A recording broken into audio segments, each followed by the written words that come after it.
My name is Nick Rockwell, and for my informative speech, I'll be talking about the lesser known presidents of the United States. So, when you think of presidents and what they did for the country, what do you usually think about?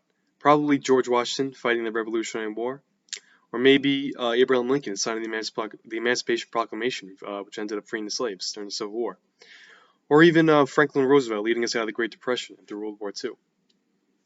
For most people, this would probably be their first response, as they're the most recognizable presidents. But what if I were to mention presidents like James K. Polk or Zachary Taylor? The majority of people would not even be able to mention the century that they were serving in, never mind what they actually did. Personally, I see this as very unfortunate, which is why I'm going to speak about these presidents who really did a lot of good things for the country, but do not see any recognition. I've also always been interested in history, specifically U.S. history, so this is just natural for me. So let's move on to the history behind each of these men. The presidents I'll be talking about today are John Tyler, James K. Polk, and Zachary Taylor. I'll start off with the history and accomplishments of John Tyler. So John Tyler was elected in 1840 as Martin Van Buren's vice president, but took over as president as Van Buren died while only lasting 31 days in office. So this would set the precedent for the future, as the line of succession of the president was not determined yet. So this is really important.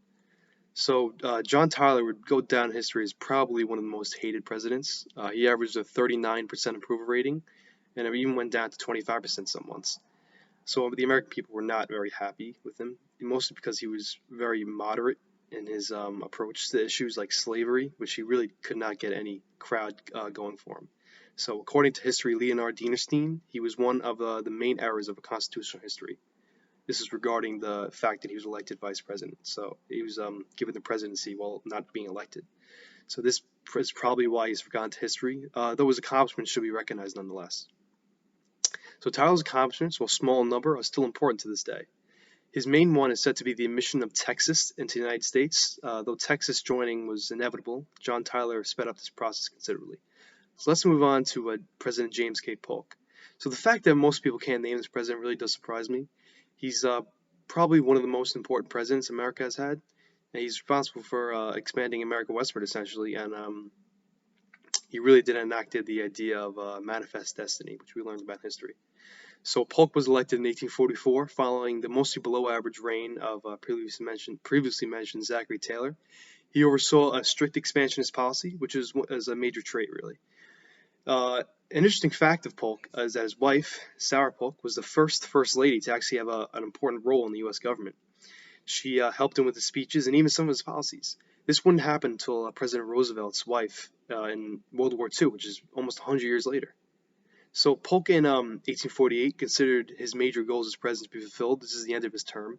So he opted out of re-election, which is surprising, as not many presidents do this. In fact, very few. So Polk is probably the most accomplished president that's included in this list. His feats range from reinventing trade deals with Britain to the massive acquisition of land on the western frontier.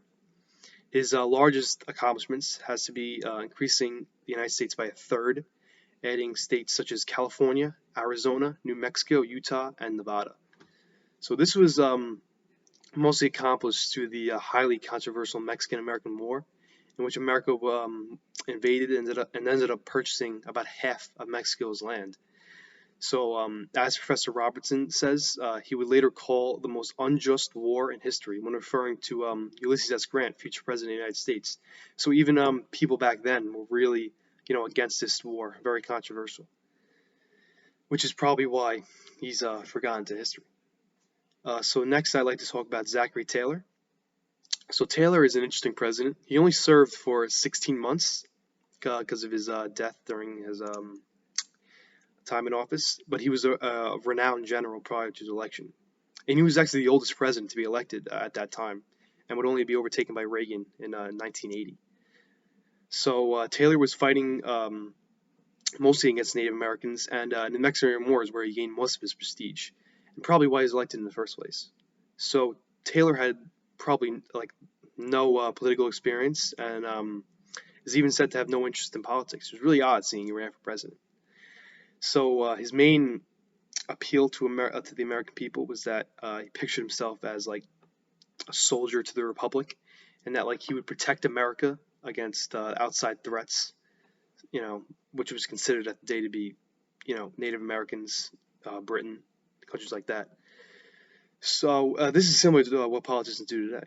So Professor Hallman Hamilton agrees to this narrative. He states, and yet no single servant of the Republic did more or as much in negotiations or in battle. So this shows he was seen as a protecting force by the American people.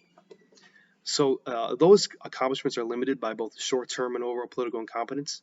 He was still able to get things done, such as the Clayton-Bulwer Treaty signed with Great Britain. This essentially determined the future of Central America and the future of the Panama Canal as well. So in conclusion, I like to talk about what these presidents share in common. So they all served during the 1840s and essentially ruled the entire decade. The only interesting thing that happened during the 1840s was the Mexican-American War, which only lasted a few months. So really nothing happened during the 1840s, which really, is probably why they were seen as, not recognized by the American people today. The next major thing to happen in America would be the Civil War, which happened 11 years after the last of these presidents served. So, they served during a mostly peaceful and honestly boring time, and thus leading to Americans not really recognize them, and only a few of their accomplishments seen in history books today. So that'll conclude this speech. Thank you for listening, and hope you have a good day.